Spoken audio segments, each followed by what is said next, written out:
welcome to the November edition of Book Talk. This month, I'm focusing on 4 books that have to do with being homeless. That is because November is the month where, in the United States of America, we recognize youth homelessness. So let's talk about what that means. What does it mean to be homeless? Well, when you hear that phrase, you think somebody that doesn't have a home, right? So they may live in their car, they may live in a tent, but there's actually more to it than that. It can also mean someone who their family has lost their home, and so they're living in someone else's home. We call that doubled up. So it just means that your home life, your circumstances, and where you're going to sleep each night aren't necessarily reliable. For some kids, it means you're sleeping on a couch at a friend's house every night. There are more kids in America that are homeless than you would think. And so I think it's really important for us to remember that while most of us have a bed to go sleep in every night and a roof over our head, not everybody does. And by learning and reading about kids who have lives that are different than ours, we can grow and become more understanding people. First, I want to talk to you about a book called Crenshaw. I love this book.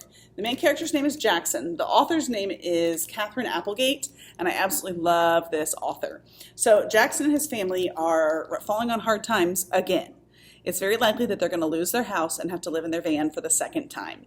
And Jackson is struggling with how to balance all of that. It's hard to keep track of all of your schoolwork and all of your things when you're living in a van. So he imagines Crenshaw, a gigantic imaginary cat, who he talks to help him get through this really difficult time.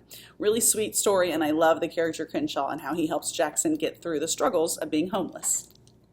The next one I want to talk to you about is called Carry Me Home, and this is the story of Lulu and Serena. They're sisters. Lulu's 12 and Serena's her little sister, and their dad has lots of issues. More than once, he has disappeared and come back a few days later, and they've kind of survived on their own without an adult. But this time, Dad leaves and is gone and just doesn't come back. And the responsibility falls on 12-year-old Serena to kind of be the grown-up. She has to pay the bills, she has to cook dinner, and try to keep her sister going to school every day and do all the things that grown-ups do.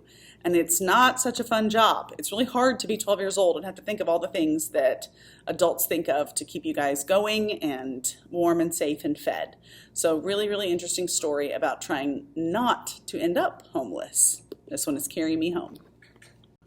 Our next book, Born Behind Bars, takes you across the world to the country of India, where our main character, Kabir, lives in what's called the lowest caste, meaning that his mother and his father, if he knew him, are considered absolutely the lowest on the social totem pole. They don't get a lot of respect, they aren't treated fairly, and they don't even have a chance to do better in this country. So Kabir was actually born in jail. His mother was arrested for a crime while she was pregnant, and she had him in jail, and he's never left. The only place he likes is the school where he gets to go during the day to learn from the teacher in jail. Then he gets too old, and the jail kicks him out on the streets by himself. He has to learn to survive on the streets of a huge city in India, finding his way, figuring out ways to eat, and trying to prove to the world that he's actually worth a chance. This is a phenomenal book about a boy who's battling homelessness and the caste system in India. Great book for learning about what other people's lives are like. It's called Born Behind Bars. Our last book this month is called Almost Home by Joan Bauer. If you like stories that feel real, we call them realistic fiction, you would love Joan Bauer. So this is the story of Reba is the mom and Sugar is the daughter. I almost forgot. So Reba and Sugar end up homeless, and they head to Chicago in their car to start a new life.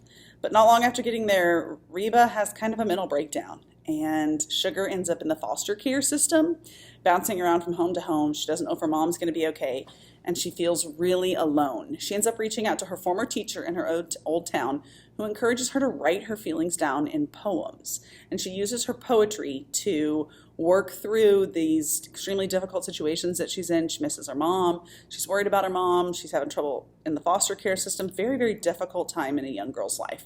This one is Almost Home. Thank you so much for joining me this month. I hope you guys found something to read, something interesting that can teach you a little bit about how someone else lives. If not, stop by and see me. I'll see you in the library.